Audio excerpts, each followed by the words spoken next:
belajar dari Raja Daud waktu menghadapi masalah. Kehidupan kita tidak lepas dari masalah. Ada masalah yang kecil, ada masalah yang besar.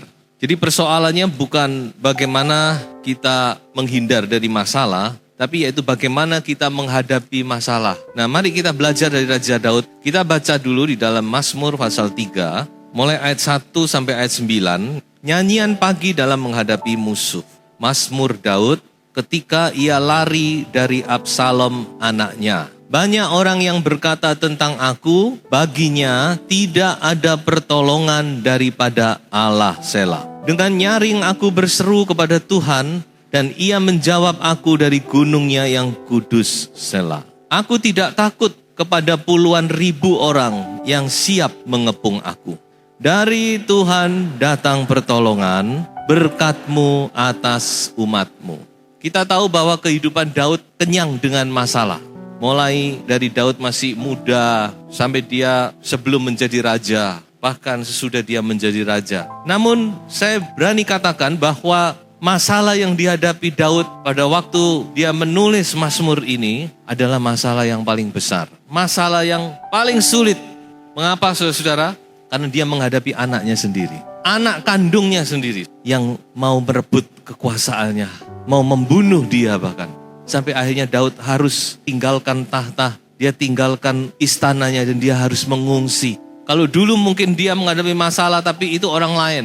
Saul juga pernah mencoba untuk membunuh dia, tapi mungkin bagi Daud itu masih mudah diatasi. Tapi kali ini dia menghadapi masalah yang sulit, yang sangat besar, bahkan mungkin paling besar dia hadapi. Ya, kalau saudara baca di dalam Alkitab, saudara bisa ikuti itu dari 2 Samuel pasal 15 sampai 19.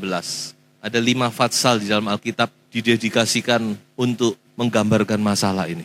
Jadi saudara-saudara, Daud pada waktu dia menulis Mazmur ini, dia sedang menghadapi masalah yang paling besar dalam kehidupannya. Yang paling sulit, dia menghadapi kesesakan yang paling dalam. Dalam keadaan itu, dia menulis Mazmur pasal 3 ini. Dan kita bersyukur, karena dari Mazmurnya kita boleh belajar banyak hal. Kalau saya membaca Mazmur ini, maka saya melihat bagaimana Daud waktu menghadapi masalah yang besar ini. Apa yang kita bisa lihat dari pribadi Daud? Ada 3 hal yang kita bisa pelajari. Yang pertama tercatat di dalam ayat yang ke-6. Dikatakan, aku membaringkan diri lalu tidur. Saya lihat yang pertama yaitu Daud masih bisa tidur. Masih bisa tidur nyenyak bahkan. Nah ini yang perlu kita pelajari. Bagaimana di dalam masalah yang sulit sekalipun, tokoh-tokoh Alkitab masih bisa tidur. Seringkali waktu menghadapi masalah yang berat kita tidak bisa tidur. Sepanjang malam tidak bisa tidur. Cuma bisa berdoa, mau ditidurkan tidak bisa berdoa. Tapi Daud bisa tidur. Daud benar-benar dia mengalami satu damai sejahtera di dalam hatinya. Sehingga dia bisa tidur. Amsal 19:23 berkata apa? Takut akan Tuhan itu mendatangkan tidur yang nyenyak. Jadi rupanya Daud, dia walaupun menghadapi musuh dia tidak takut. Tetapi dia hanya takut kepada Tuhan. Daud masih bisa tidur. Jadi kalau saudara-saudara masih bisa tidur, saudara bersyukurlah. Tidur itu satu anugerah. Amin. Nah coba saya mau bacakan satu ayat yang unik. Di dalam Pengkhotbah pasal 5 ayat yang ke-11. Satu ayat yang lucu sebenarnya ya. Tapi memang inilah kenyataannya. Pengkhotbah pasal 5 ayat 11 berbunyi demikian. Enak tidurnya orang yang bekerja. Ini artinya buruh ya, orang yang bekerja. Baik ia makan sedikit maupun banyak. Tetapi kekenyangan orang kaya sekali-kali tidak membiarkan dia tidur. Jadi nggak bisa tidur karena kekenyangan ini. Ternyata kekayaan itu tidak bisa membeli tidur nyenyak. Betul? Banyak orang justru tambah kaya tambah nggak bisa tidur. Bingung. Sebab itu saya katakan bahwa tidur yang nyenyak itu adalah satu karunia, satu anugerah dari Tuhan. Harta kekayaan mungkin bisa membeli ranjang yang mewah, tapi tidak bisa membeli tidur nyenyak. Ada satu tokoh di dalam Alkitab yang juga tidur walaupun menghadapi masalah, yaitu Petrus. Di dalam Kisah Rasul 12. Malam sebelum Petrus dihadapkan ke pengadilan, dikatakan Petrus tidur nyenyak, diapit dengan 2 prajurit. Dirantai, diborgol dia. Padahal dia tahu apa yang akan menimpa dirinya. Dia sudah punya gambaran. Karena apa? Tidak lama sebelumnya rekannya Yakobus dibunuh oleh Herodes. Jadi dia sudah punya gambaran kira-kira yang paling jelek apa. Kira-kira mungkin dia juga akan mati. Tapi bahkan Petrus tidur sudah. Kalau kita mungkin gimana? Mungkin kita berdoa sepanjang malam ya. Oh Tuhan, tolong Tuhan. Tapi Petrus sudah. Dia begitu tenang, dia tidur. Bahkan dia sampai tidak tahu kalau malaikat hadir sampai dia harus dibanguni. Petrus bangun. Ya, itulah Petrus. Ada satu Alkitab berkata apa? Peter slept like a baby dikatakan. Jadi tidurnya Petrus itu begitu nyenyak seperti seorang bayi. Nah, biarlah kita juga mempunyai satu ketenangan. Kita minta damai sejahtera Tuhan memenuhi hati kita. Waktu kita menghadapi masalah, kita tetap tenang, tetap kita percaya kepada Tuhan. Maka kita akan bisa tenang dan kita tetap akan bisa tidur. Seperti Raja Daud. Aku membaringkan diri lalu tidur. Yang kedua, Daud masih bisa bangun. Tidur sudah hebat, tapi yang lebih hebat lagi, Daud masih bisa bangun. Ya, banyak orang ketika menghadapi masalah dia tidak mau bangun.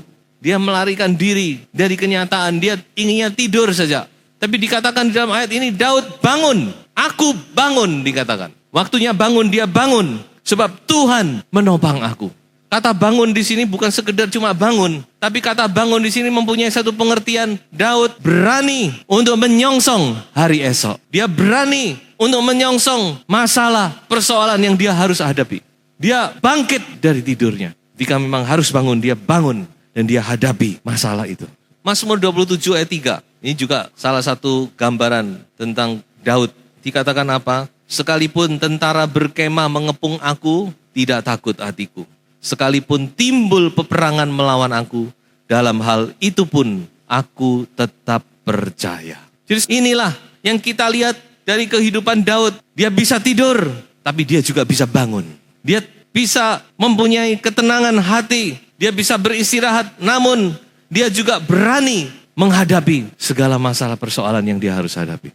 Ada satu Mazmur berkata, di dalam Mazmur 18 ayat 30 dikatakan, dengan Allahku aku berani melompati tembok. Ini punya pengertian dia berani menghadapi musuh. Karena zaman dulu itu kalau kota itu ada bentengnya, tembok-tembok benteng itu.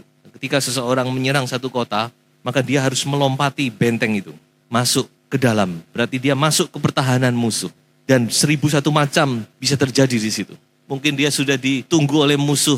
Mungkin di situ ada jebakan, ada perangkap dan sebagainya. Tapi seorang pahlawan, dia bangun dan dia berani melompati tembok. Mengapa? Karena dengan Allah, bukan sendirian. Biarlah ini juga menjadi satu pegangan kita. Dengan Allah, kita berani sudah menghadapi tantangan hidup ini. Walaupun mungkin berat dan sebagainya. Aku bangun sebab Tuhan menopang aku.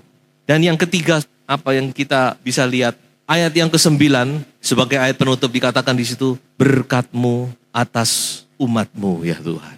Saya katakan bahwa Daud masih bisa memberkati atau masih bisa menjadi berkat. Sudah banyak kali orang percaya ketika menghadapi masalah, dia tidak bisa lagi menunjukkan identitasnya. Terutama lewat bibir, lewat mulut, lidah ini. Seringkali yang keluar dari lidah kita, kita ngomel, kita bersungut-sungut, kita mempersalahkan istri, kita mempersalahkan suami, kita mempersalahkan pemimpin, kita mempersalahkan lingkungan, situasi, kondisi. Bahkan tidak jarang kita mempersalahkan Tuhan. Kita marah. Daud dalam menghadapi masalah yang berat, dia masih berkata, berkat-Mu atas umat-Mu ya Tuhan. Dia tidak bersungut-sungut, dia tidak menyalahkan Tuhan. Dia tidak mempersalahkan si A, si B, panglimanya, anaknya sendiri, tidak. Tapi dia mengucapkan kata-kata berkat. Kata-kata ini sangat penting. Makanya mungkin saudara-saudara sering kali mendengar kata-kata ini harus positif. Kalau kata-kata saudara selalu negatif, saya khawatir itu yang bisa terjadi dalam hidup kita. Jangan ngomong-ngomong yang negatif, ucapkan perkataan-perkataan iman, amin. Nah saudara, kembali kepada firman Tuhan yang kita bahas. Bagaimana Daud dalam menghadapi masalah yang berat sekalipun, dia tetap mengucapkan kata-kata berkat. Kita teringat kepada Ayub bukan? Waktu Ayub dicobai dengan berat, Ayub tidak mempersalahkan Allah. 2 kali firman Tuhan berkata, dan Ayub tidak bersalah dengan mulutnya. Saudara garis bawahi. Ayub tidak bersalah dengan mulutnya. Kalau Alkitab catat sampai 2 kali itu enggak main-main. Berarti Allah perhatikan perkataan mulut lidah kita. Inilah yang bisa kita pelajari. Waktu Daud menghadapi masalah yang berat sekalipun, dia masih bisa tenang hatinya, bisa beristirahat dengan tenang. Dia berani bangun, menyongsong, menghadapi masalah. Dia tidak lari dari kenyataan. Dan dia masih bisa menjadi berkat bagi orang lain. Lalu apa rahasia dari Daud? Nah, mari kita sekarang lebih dalam lagi melihat apa rahasia Daud. Kita baca di dalam ayat yang keempat. Kembali kepada ayat pokok kita. Yang pertama saya lihat di dalam ayat yang keempat. Tetapi engkau Tuhan adalah perisai yang melindungi aku. Inilah yang pertama, yaitu Daud menjadikan Allah Tuhan sebagai perisainya. Zaman sekarang kita nggak pernah lihat orang perang pakai perisai ya. Tapi kalau zaman dulu perisai ini sangat penting. Daud berkata, engkau Tuhan adalah perisai yang melindungi aku. Dan yang lebih luar biasa, perisai yang dipakai Daud ini juga bukan cuma satu arah. Dikatakan sekelilingku, you are a shield around me. Artinya apa? Dalam segala arah dia pakai perisai itu. Sehingga tidak ada kesempatan untuk musuh menyerang. Dari depan, dari samping, dari belakang. Dia tenang. Karena perisai itu melingkupi dia. You are a shield around me. Engkau adalah perisai yang melindungi aku, ya Tuhan. Nah ini saudara, rahasia pertama dari Raja Daud. Dia menjadikan Tuhan sebagai perisainya, perlindungannya. Yang melindungi dia dalam peperangan. Dia yakin walaupun musuh mau menyerang, dia aman. Karena Tuhan ada di sekelilingnya, melindungi, bagaikan perisai. Nah ini bicara tentang apa sebenarnya? Kita tahu bahwa perisai di dalam Alkitab itu bicara tentang iman percaya. Perisai itu bicara tentang iman, perisai iman. Efesus 6 tentang berbagai macam senjata peperangan. Salah satunya adalah perisai. Dikatakan dalam segala keadaan pergunakanlah perisai iman itu. Jadi kalau Alkitab bicara tentang perisai, itu bicara tentang iman percaya. Dengan lain kata Daud, dia punya iman yang teguh kepada Allah. Iman ini penting saudara, apalagi zaman-zaman ini. Makanya bawa anak-anak itu ke gereja. Kalau enggak gitu sulit ngadepi zaman sekarang ini. Kalau anak saudara tidak punya iman, tidak dilatih, gak gampang loh zaman sekarang ini. Tapi kalau anak saudara punya iman, oh saudara adalah orang yang berbahagia di dunia ini. Saudara gak usah takut, serahkan mereka kepada Tuhan. Tuhan nanti yang akan memimpin hidup mereka. Makanya perisai iman ini penting saudara. Makanya dikatakan dalam segala keadaan, dalam segala situasi kondisi, iman percaya kita ini pakai. Dan iman itu mahal, sangat bernilai. 1 Petrus pasal 1 ayat 7 dikatakan apa? Iman kita itu nilainya lebih daripada emas. Banyak orang percaya tidak menghargai iman yang Tuhan berikan di dalam hatinya. Dia jual dengan murah. Dia tinggalkan iman itu. Dia tidak hargai iman itu. Padahal firman Tuhan berkata, imanmu yang jauh lebih tinggi nilainya daripada emas. Kita mau coba menghitung ya, nilai iman itu berapa.